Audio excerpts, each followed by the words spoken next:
जो विद्या नीति के मार्ग पर चलकर प्राप्त की जाती है, वो संकट के समय में साथ छोड़ देती है। ये भगवान परशुराम का श्राप नहीं अंगराज, प्रकृति का नियम है। किंतु मैंने अथक श्रम किए थे विद्या प्राप्त करने के लिए वासुदेव, फिर मुझे क्यों मेरी विद्या का विस्मरण हो गया?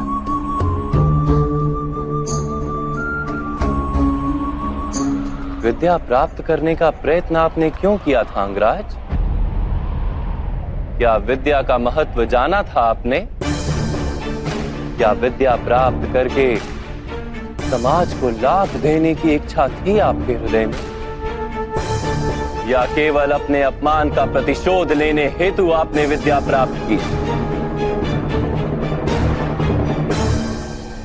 वास्तव में विद्या प्राप्त करने हेतु श्रम की तो आवश्यकता ही नहीं होती, केवल एकाग्रता और समर्पण पर्याप्त है।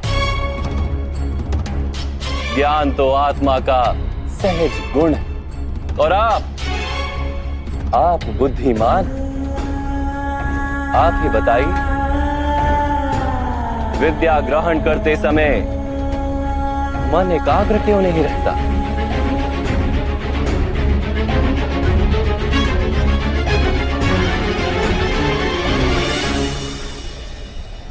जब ज्ञान को मनुष्य साधन मानता है, किसी अन्य वस्तु को प्राप्त करने हेतु ज्ञान ग्रहण करने निकलता है, तब ज्ञान ग्रहण करते समय उसका मन स्थिर नहीं हो पाता, ज्ञान उसकी आत्मा का गुण नहीं बन पाता। जैसे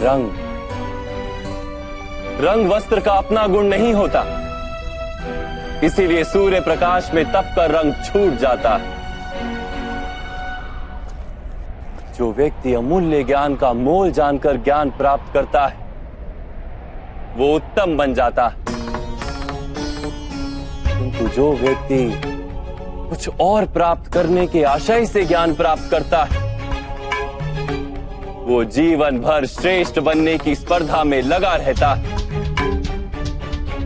किंतु उत्तम नहीं बन पाता। आपने भी ज्ञान प्राप्त किया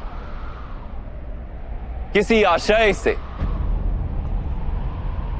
भगवान की शरण में रहकर भी आपका मन शांत नहीं हुआ।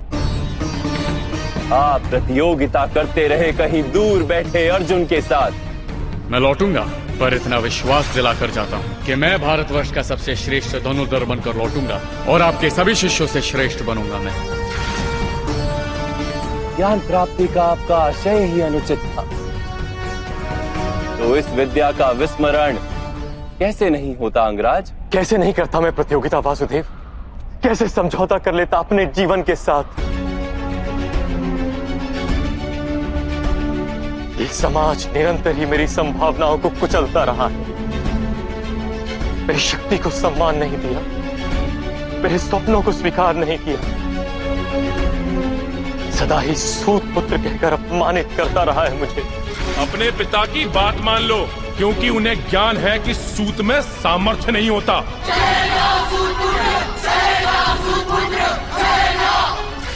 ईश्वर की दी हुई संभावना मनुष्य का अधिकार है वासुदेव, और यह समाज किसी को उसके अधिकार से किस प्रकार वंचित कर सकता है?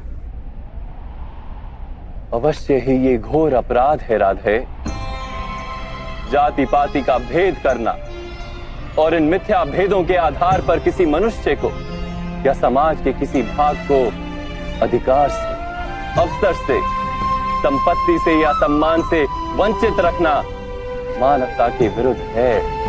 तो फिर मेरा क्या दोष है वासुदेव?